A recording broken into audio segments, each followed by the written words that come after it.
Hello everyone, मैं हूं आपकी एजुकेटर शिवानी चक्रवर्ती और मेरे चैनल विज्ञान श्रोतालय में आपका वेलकम है। आज मैं फिर से आपके सामने एक लेक्चर वीडियो लेके आई हुई हूं जो है जेनेटिक ड्रिफ्ट से। ये टॉपिक हमारे इवोल्यूशन का एक पार्ट होता है जो आपके लिए बहुत इम्पॉर्टेंट पार्ट होता है आपके कंपटीशन एग्ज़ाम्स के लिए। तो आई होप आज का ये लेक्चर आपके लिए बहुत बेनिफिशियल हो और अगर आपको जेनेटिक ड्रिफ्ट से रिलेटेड कोई भी प्रॉब्लम्स हैं वो यहाँ पे इस लेक्चर को देखने के बाद क्लियर हो जाए।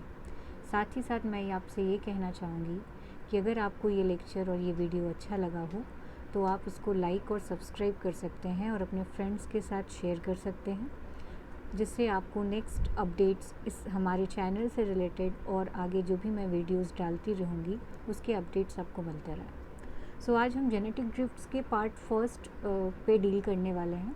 ये बहुत शॉर्ट वीडियो है आज के डेट में, क्योंकि मैंने इसको बहुत ही शॉर्ट वे में बनाया हुआ है और इसका जो पार्ट सेकंड होगा वो हम जेनेटिक ड्रिफ्ट्स के टाइप्स के बारे में बात करेंगे, जो कि बॉटल इफ़ेक्ट्स और बॉटल नेक इफ़ेक्ट्स और फाउंडर इफ़ेक्ट्स पे होगा।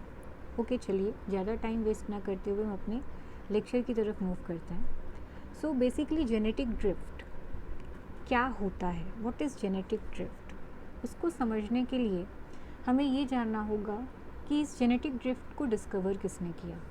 जेनेटिक ड्रिफ्ट को जिस साइंटिस्ट ने डिस्कवर किया था उनका नाम था,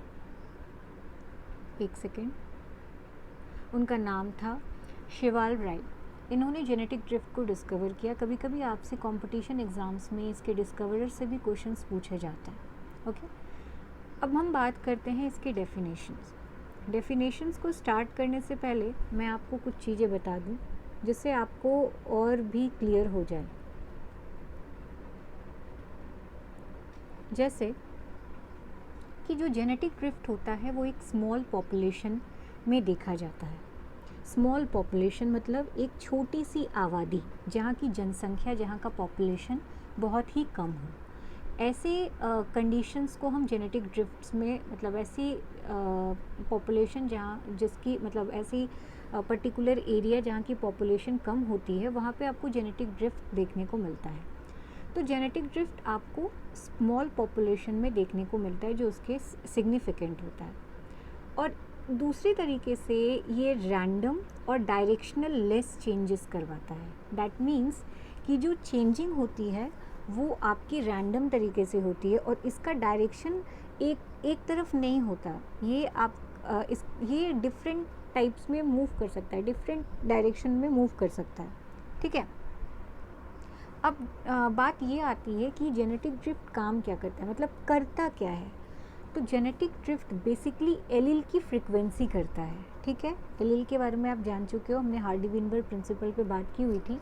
ठीक है, अगर आप में से किसी ने नहीं देखा है तो उस वीडियो को जाके देख सकता है। तो पर्टिकुलर एलील की फ्रीक्वेंसी कराने का काम जेनेटिक ड्रिफ्ट करता है, यानी एलील की फ्रीक्वेंसी में चेंजिंग कराने का काम। ओके, ध्यान रखिएगा, ये कुछ पॉइंट्स है जिससे आपको इसका डेफिनेशन बहुत अच्छे से क्लियर हो जाएगा। जैसा कि पहला मैंने बोला कि ये आपका एक स्मॉल पॉपुलेशन को शो करता है। पहला मैंने पॉइंट यही बोला, स्मॉल पॉपुलेशन में आपको ये देखने को मिल जाएगा। दूसरा हमने आपको क्या बोला कि ये बेसिकली रैंडम और डायरेक्शनल लेस होता है। और तीसरा मैंने बोला कि ये एलील फ्रीक्वेंसी में चेंजिंग करता है। ठीक है, ये 3 पॉइंट्स हमने आपको दिया, तो उससे आपका यहाँ पे डेफिनेशन भी क्लियर हो गया। डेफिनेशन क्या है हमारा, डेफिनेशन आप स्क्रीन पे देख सकते हैं कि random and directional less change in the allele frequency simply as a result of chances from one generation to next in a small population। किसी भी स्मॉल पॉपुलेशन में अगर एक जनरेशन से दूसरे जनरेशन में आपको एलील की फ्रीक्वेंसी में चेंजिंग मिल रही है और ये चेंजिंग डायरेक्शनल लेस हो रही है, रैंडम तरीके से हो रही है किसी भी स्मॉल पॉपुलेशन में, वो आपका जेनेटिक ड्रिफ्ट होता है। तो आई होप आपको जेनेटिक ड्रिफ्ट का डेफिनेशन समझ में आ गया होगा कि मैं आपको क्या समझाने की कोशिश कर रही थी कि जेनेटिक ड्रिफ्ट होता क्या है। ठीक है, चलिए, अगर आपको समझ में आ गया तो बहुत अच्छी बात है। अगर नहीं आया तो हम इसको एक एग्जाम्पल से डिस्कस करते हैं। ठीक है ना, एक एग्जाम्पल से डिस्कस करते हैं। एक सेकेंड,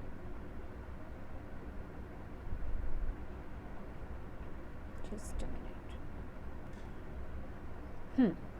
सपोज करते हैं कि मेरे पास एक छोटा सा पॉन्ड है, एक छोटे से पॉन्ड की बात करते हैं जहाँ का पॉपुलेशन बहुत ही कम है, मतलब वहाँ पे हम मछलियों की बात कर लेते हैं कि यहाँ पे जो फ़िश है ये आपके, इनका पॉपुलेशन बहुत कम है, ठीक है। तो यहाँ का जो पॉपुलेशन है कुछ प्रॉब्लम की वजह से, कुछ भी प्रॉब्लम हो सकती है, नेचुरल डिज़ास्टर हो सकता है, हंटिंग हो सकता है, फ्लड हो सकता है, कुछ भी हो सकता है, किसी कारण वर्ष या किसी प्रॉब्लम की वजह से इस पॉपुलेशन में कुछ मछलियाँ जो हैं वो आपकी क्या कर जाती हैं, डेथ कर जाती हैं, ठीक है। कुछ मछलियों का क्या हो जाता है, डेथ हो जाता है, ठीक, कोई भी रीज़न हो सकता है। तो अब क्या हो गया कि ये जो आपको देखने को मिला कि एक स्मॉल पॉपुलेशन में आपको देखने को मिला कि पहले कुछ पॉपुलेशन था बट कुछ प्रॉब्लम की वजह से आपको देखने को मिल रहा है कि वहाँ की जो पॉपुलेशन साइज है वो क्या हो गई, और कम हो गई। तो कहने का मतलब ये है, मोटा मोटी आपको यही समझाने की कोशिश मैं कर रही हूँ कि यहाँ पे जो चीज़ें हैं, यहाँ एक स्मॉल पॉपुलेशन में जो भी चीज़ें हो रही हैं वो आपकी सिग्निफिकेंट है, मतलब वेरिएशन जो हो रहा है यहाँ पे वो दिख रहा है क्योंकि पॉपुलेशन छोटा है। अगर यहीं पे मान लेते हैं कि यहाँ पे 100 मछलियाँ थी, पहले जो ओरिजिनल पॉपुलेशन था इनका, यहाँ 100 फिश थे, बट जब डेथ हो गई, डेथ होने के बाद जो पॉपुलेशन आई, इनमें से मान लेते हैं कि 30 नंबर्स ऑफ फिश की डेथ हो गई, ठीक है। तो जो 30 नंबर की फ़िश की डेथ हो गई, इसमें हमको देखने को मिला कि ये चेंजिंग हमको देखने को इस पॉपुलेशन में मिल रहा है कि यहाँ पे पर्टिकुलर पहले 100 था, अब 70 हो गया, मतलब 30 फिश यहाँ डेथ कर गए। तो ये हमें देखने को इसलिए मिल रहा है क्योंकि पॉपुलेशन साइज हमारा क्या है, छोटा है, और पॉपुलेशन साइज छोटा होने की वजह से ही हमको यहाँ पे वेरिएशंस देखने को मिल रही है। दैट मीन्स कि ये जेनेटिक ड्रिफ्ट को शो कर रहा है। अगर यही पॉपुलेशन साइज बड़ा होता, पॉपुलेशन के नंबर्स मतलब ऑर्गेनिज्म के नंबर्स ज़्यादा होते हैं, तो हमको यहाँ पे छोटी छोटी चेंजिंग नहीं पता चलती, राइट, क्योंकि पॉपुलेशन साइज बड़ा होता। तो हमारा जो जेनेटिक ड्रिफ्ट होता है वो कभी भी लार्ज पॉपुलेशन में शो नहीं करता, वो हमेशा कहाँ शो किस में शो करता है, वो स्मॉल साइज ऑफ पॉपुलेशन में शो करता है, ठीक है, वो स्मॉल साइज ऑफ पॉपुलेशन में शो करता है। यही चीज़ मैं आपको समझाने की कोशिश कर रही हूँ। देखिए नेक्स्ट पॉइंट में यही बता रहा है, genetic drift is a change in the gene pool of a small population due to chance. कुछ भी हो सकता है, किसी भी कारण से वो उस पॉपुलेशन में चेंजिंग हो सकती है, ठीक।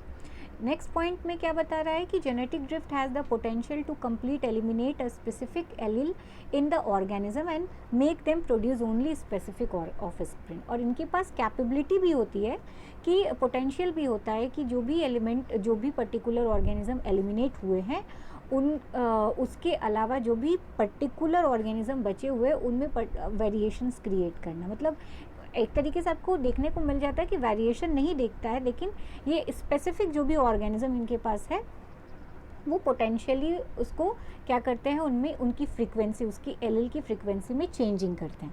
यही चेंजिंग हमें बताता है कि वो जेनेटिक ड्रिफ्ट को शो कर रहा है। बात समझ में आ गई? तो ये हो गया आपका जेनेटिक ड्रिफ्ट, जिसको मैंने इस इजी वे में आपको समझाने की कोशिश की हुई है। आई होप आपको समझ में आ गया होगा, ठीक है। सो टाइप्स की बात कर ले तो जेनेटिक ड्रिफ्ट आपके दो टाइप्स के होते हैं, एक होता है बॉटल नेक इफेक्ट और एक होता है फाउंडर इफेक्ट। तो मैं आपको जो हमारी नेक्स्ट लेक्चर वीडियो आएगी उसमें हम इन दोनों टॉपिक्स के बारे में डील करेंगे, वो जो कि होने वाला है बॉटल नेक इफेक्ट्स और फाउंडर इफेक्ट्स। ओके, सो आज इतना ही। नेक्स्ट मिलते हैं अपने पार्ट 2 वीडियो लेक्चर के साथ जेनेटिक ड्रिफ्ट के। Thank you.